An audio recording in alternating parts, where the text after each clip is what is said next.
कहा था यार दोनों एक एक कैसे रख सकती है, इससे अच्छा तो आपको जो कवारा लड़का है उसके साथ बिठा दो उसको, वरना मुझे कोई शौक नहीं था तेरे साथ बैठने का, मुझे तो कोई से के साथ भी नहीं बैठना था, मुझे अपने बच्चों के साथ रहना था। पर वो तो गाँव वालों ने फोर्स भी ले कहा, तब ये बातें हुई थी, सारी चली थी। मेरा कोई मन नहीं था किसी के साथ बैठने का, मुझे तो अलग ही रहना था अपने पति के हिस्से पर। मुझे नहीं करनी थी तुझसे शादी। जो तूने मुझे इतना बदनाम किया, तुझे शर्म नहीं आई? तुझसे ये उम्मीद नहीं थी कि तू इतना नीचे गिर जाएगा व्यूज के लिए। अजी कुछ तो शर्म करी होती, थोड़ी बहुत अपने मरे हुए भाई की तो शर्म करी होती तूने। इतना बदनाम कर दिया, मुझे कहीं का नहीं छोड़ा। और हाँ जी, तूने जो आधी अधूरी रिकॉर्डिंग सुनाई है ना लोगों को, इसका सच मैं बताती हूँ। तूने तो ना पार्क में हम दोनों, मेरे पति को मारा था, तब मैं उसको छुड़ाने गई, मुझे भी मारा था। पूरा गांव इस बात का गवाह है और इस बात पर एफआईआर भी हुई थी, जो तू सबके सामने इतना झूठ बोल रहा है। और रही रिकॉर्डिंग की बात, रिकॉर्डिंग अज्जी अगर सुनानी थी ना तो पूरी रिकॉर्डिंग सुनाता, आधी अधूरी क्यों सुनाई? वो तूने मुझे फोर्स किया था, वो भी बच्चा एडमिट था, इस वजह से मुझे ये सब कहना पड़ा। और रिकॉर्डिंग में जो तू कह रहा है कि रजनी दीदी के खिलाफ मैं एफआईआर करूं, उस टाइम तो मैं उनको जानती तक नहीं थी, फिर भी तूने मुझसे कहा तू एफआईआर कर।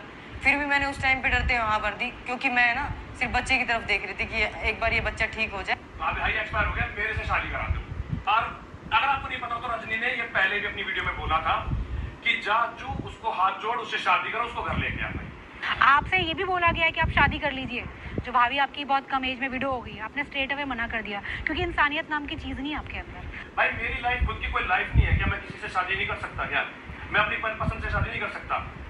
मेरी भाभी चाहती मेरे से शादी करना, मेरा भाई एक्सपायर हो गया, ठीक है। तीसरे दिन बाद मैं भाई गंगा जी गया था मेरे अस्थियां बहाने, मैं वहां से आया, भाई का मेरे पास कॉल आया कि भाई जी ऐसा ऐसा बात हुई। तो उसके बाद इसके पापा और इसके चाचा था, जो भी इसने पंचायत इकट्ठी करी मेरे घर पे। तीसरे दिन भाई का एक्सपायर हुआ, तीसरे दिन लाके मेरे घर पे इन्होंने आके पंचायत कर दी, किस बात को लेके कि भाई एक काम करो, जो हो गया सो हो गया, इसको रीना को अजय से शादी करा देते हैं, मेरे से अजय से शादी करा देते हैं रीना की। तो भाई मैंने मना कर दिया। अभी रिसेंटली भाई का बच्चा हुआ तो मैं लेके गए, हम आई तो भाई रीना घर पे आई। रीना ने घर पे आके देखा कि भाई हाँ मेरी जो गर्लफ्रेंड है, मैं 5 साल से रिलेशनशिप में हूँ उसके साथ। अब उस रीना को पता लगा, पहले तो ये था कि नहीं करेगा शादी, और अब उसको पता लगा कि जब वो घर पे आई, उसने देखा कि हाँ भाई वो मम्मी से भी मिल रखी है, पापा से भी मिल रखी है, घर वाले सब रेडी है शादी करने के लिए, और भाई ऑलरेडी 1 साल का वेट चल रहा है। तो भाई जब अगर मैंने उनको मारा था, पीटा था, तो वो 8 महीने तक कैसे चुप थी?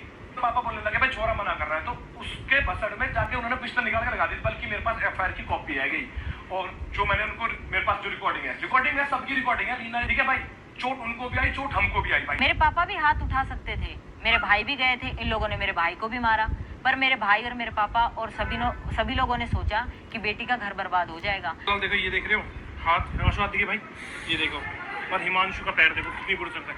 और भाई यहाँ ये देखो फेस पे देखो, ये फेस देखो हाथ पूरा खूनम खाल हो रखा है। और मेरा फेस देख रहे हैं, ये यहाँ पे घर में आके घुस के मारा है भाई, घर में। और 20 से 25 बच्चे थे टोटल के टोटल, जो बंदे थे 20 से 25, और पिस्टल तक भी थी जो मेरे पापा को लगाई थी उन्होंने।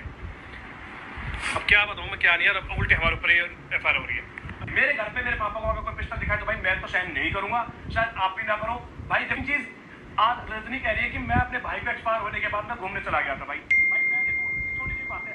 लोग कहते हैं कि आगे बढ़ो, जो हो गया सो हो गया, उसको छोड़ो, आप आगे बढ़ो, ठीक है। मैं तो पहले से रिप्लाई नहीं करना चाहता था।